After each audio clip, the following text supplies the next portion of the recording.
Meu nome é Bruno Del Rey e você está mais um Na Trilha com Del Rey. Tudo bem com vocês? Espero que sim. Hoje eu quero falar sobre amor e como ele me salvou, né? Eu já contei aqui, né, no canal, em alguns vídeos, vou colocar, obviamente sempre, tento colocar ou no descritivo ou aqui indicado, né, nos dois lados da tela no final, os vídeos que eu estou falando do próprio canal, do Na Trilha com Del Rey. E já falei sobre o meu processo de autoconhecimento aqui na linha do trem, sobre uma mudança, né, mental, uma chave mental, de descobrir que eu não era exatamente a pessoa que eu achava que eu era e que eu precisaria ampliar isso, eu precisaria rever isso para poder ter saúde mental para continuar e não magoar as pessoas ao meu redor. Isso é uma parte que eu não falei ainda, que eu vou falar hoje largamente, extensivamente, tá?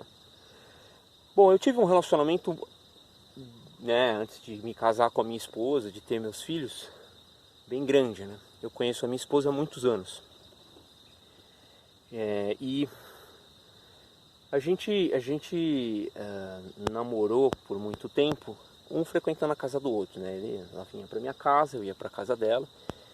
E de alguma forma, apesar de haver muita sintonia, muita afinidade, havia também a superstição ou a pulga atrás da orelha de que talvez eu pudesse viver mais, sabe? Eu poderia arrumar uma outra pessoa, eu poderia ficar com as minas aí, mesmo estando com ela, né? A ideia da poligamia, né? A ideia que vem dessa cultura mais da década de 90 pra cá, né?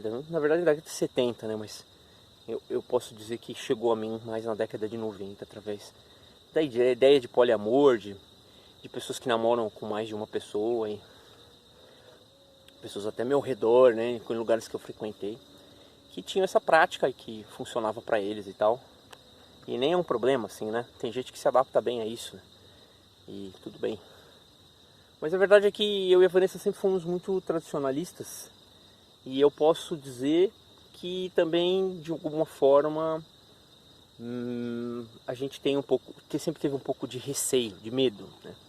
Por traumas do passado, né? Eu com os meus relacionamentos, ela com os relacionamentos dela. Ela com provavelmente a relação, né? Quem sabe de psicologia pode entender isso até com mais facilidade.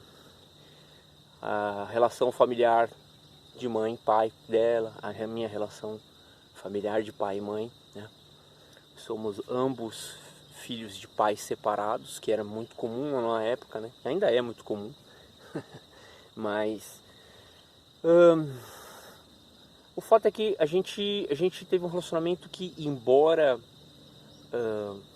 tivesse uma sintonia legal que levou a gente a se manter tanto tempo junto, né? E que inclusive até acho que é legal detalhar o que exatamente é isso, né? O que nos manteve tanto tempo juntos, né? Foi a possibilidade de falar intimamente, falar sobre nós, falar sobre as minhas angústias, sobre as minhas dores, sobre a minha imaginação, que até chega a chatear os outros de tão fértil que ela é, né? E ela também se sentia à vontade para dizer os problemas, as angústias, planos, medos e sonhos dela, né? Então acho que isso foi a âncora que manteve a gente no foco do relacionamento, nos manteve tanto tempo juntos. Inclusive posso até falar que teve uma época na vida que a gente estava numa sintonia muito legal, e várias vezes a gente esteve, apesar de serem sintonias diferentes talvez, né? Não que uma seja mais legal que a outra, mas teve uma época específica que eu costumava dizer que é bom a gente encontrar uma pessoa e ficar com uma pessoa que a gente gosta de conversar, porque vai chegar uma hora que só vai sobrar isso, né? A gente não vai ter mais nada além da nossa conversa, né? Sentado lado a lado, um de mão dada ou debaixo da coberta, conversando, né? Então isso é uma coisa que eu ainda tenho pra mim, né? Que é muito importante. E espelho em outras relações, as relações dos meus avós, por exemplo, né? O meu avô e minha avó viveram a velhice, né? Passaram a velhice juntos, né? E eu sempre dividi com a Vanessa a vontade de passar, né? Passar a vida juntos e de repente estar idosos juntos numa fase onde os filhos já estão crescidos, né? Mas essa é a parte boa, né? A parte ruim é que tinha esse medo. Como a gente não vivia junto, a gente vivia em lugares diferentes. A Vanessa vivia num lugar de São Paulo e eu vivia em outro, quase oposto total em São Paulo. A gente atravessava São Paulo para se ver. E eu pegava a minha condução, ia até lá e passava o final de semana. Depois eu comprei minha moto. E aí ela mudou para mais longe, foi para um sítio, que é da onde veio a ideia de eu vir morar em sítio também. E em chácara, né, em lugares mais afastados. E eu ia para lá, ver ela, né? E pegava a minha motinho e ia de final de semana e tal. E teve uma época em que eu morei em alguns lugares, né? Obviamente sozinho e fazendo república com amigos e esses lugares me deram uma certa independência, né? Junto com o trabalho e tal. E eu comecei a me conquistar pela minha independência. E chegou um momento que a gente já estava num relacionamento há muito tempo, que ela virou e falou assim, tá, mas e aí, pra onde a gente vai a partir daqui?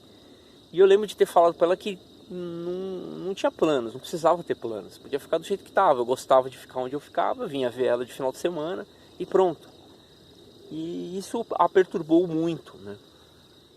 Me perturbou muito e ela falou, não, então eu não quero, porque eu quero ter filho, eu quero ir pra frente, eu quero que essa relação seja mais do que só isso, né? Então, e eu tive que renunciar a essa pessoa que eu tinha construído de independente, que tinha sua casinha, a sua rotina no trabalho. Na época eu dava aula, adorava a profissão de ir até a escola, de conversar com os alunos, de estar com os alunos. E isso alimentava meu ego também, né? Acho que é importante falar isso, tem essa parte do ego, né? Falando em aula de desenho, não posso esquecer de falar. Eu sou dono do @Bruno, desculpa, eu tô falando errado. É o @Desenhando com o Del Rey aqui no YouTube. Tá? É um canal de desenho, eu fui professor de desenho, estou voltando a dar aulas agora. E se você se interessa por conteúdos de desenho, conversas com artistas da área de quadrinhos, de games, de animação. Eu tenho um podcast, tenho uma playlist de conversas onde tem conversas com as experiências de artistas aí que se sustentam com isso há anos, né, que são experientes nessas áreas. Tem também a seção dentro do PSD, onde você pode ver os meus arquivos por dentro, onde eu faço um pequeno review. Faço review de artistas também, vocês podem propor artistas, as pessoas do canal às vezes propõem. E para quem quer me seguir em todo o meu conteúdo, me segue no @BrunoDelReyArt no Instagram, onde vai ter fragmentos, pílulas de todo o meu conteúdo. Como aqui tem os shorts, lá tem os pequenos stories, os pequenos reels e também conteúdos que são só de lá, né, que eu não posto em outras plataformas, tá bom? Então vamos lá, e aí falando disso, né, da questão do ego, a questão de ter me construído em volta da escola, de ter virado um professor, começou a me subir a cabeça, me deixou envaidecido, vamos chamar assim, né? E aí eu não conseguia me ver mudando para um lugar junto com a Vanessa e constituindo família. Isso já sempre foi um problema para mim, não sempre foi, mas era um problema que ficava atrás da minha orelha, né? E eu lembro de um amigo querido, que eu quero até chamar para lá pro canal Desenhando com o Del Rey, porque ele é um artista excelente, que teve filhos numa época que eu dava aula, e eu, em vez de parabenizar, fiquei horrorizado com a ideia dele ter tido filhos, né? E isso mostrava o nível de confusão mental que eu tinha me encontrado, né? Eu estava com receio do cara perder a dedicação que ele tinha pela arte por causa dos filhos, né? Como se fosse uma competição entre ser professor, ou ser um profissional das artes e ser pai, né? Como se essas coisas competissem. Então, vocês terem uma ideia da confusão, que lugar que eu estava, né? É por isso que vocês têm que tomar cuidado com o jovem, né? Se você é jovem, né? E se você não é jovem, vai lembrar, sabe que você faz confusão, sabe que não está muito certo as coisas na sua cabeça, tá? E que você vai trocar alhos por bugalhos. Por quê? Porque você não sabe nem o que é alho nem bugalho. E aí você precisa passar por alguma coisa na sua vida que te transforme, que te mude. As pessoas, algumas pessoas chamam de maturidade, outras pessoas falam que é iluminação, outras pessoas falam que é o renascimento, né? É a morte do ego, enfim, tem vários nomes isso, né? E a verdade é que você não sabe das coisas, tá? Jovem, você não sabe das coisas. Por isso que você cai em papinho das pessoas por aí, né? Por isso você cai em conversinha por aí. E essa conversinha, e se empolga, né? Se empolga com certas coisas, né? Acredita que a vida é de um jeito e não é. Então, é normal isso, tá? Eu tô falando de uma forma assim, meio pejorativa, mas é um puxão de orelha tranquilo, tá? Eu tô dizendo isso porque eu me espelho nisso. Isso aconteceu comigo, tá? E nessa época eu era assim, né? E eu demorei para entender o que a Vanessa significava na minha vida, né? Apesar de sempre ter tido um faro, né? Eu sempre tive uma intuição, né? Com o desenho, com a arte, nos relacionamentos, na vida, eu sempre tive uma intuição. E ela ficava lá no fundo. Eu até conversei já isso com amigos. Ela ficava no fundo. E essa intuição sempre soube o que fazer. Ela sempre me guiou. Essa intuição que me fazia continuar com a Vanessa, né? Era a intuição. Enquanto que outras partes de mim, movidas pelo desejo, pela liberdade,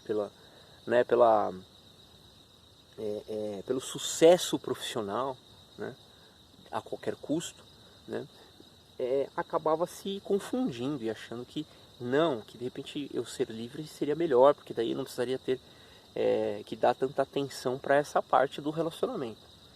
E aí aconteceu que as coisas ruíram, né? Isso já contei aqui no canal, mas acho que é legal só pautar para vocês entenderem. Eu fali, o meu estúdio, melhor na verdade falando na ordem certa, o meu estúdio faliu, eu fali e a ideia que eu tinha de mim faliu. Tudo isso faliu. Tudo roeu. Isso aconteceu aqui nessa linha do trem, né? Aconteceu aqui na linha do trem, porque nessa época eu vendi minha moto, eu fiz uma aposta no nosso relacionamento, né?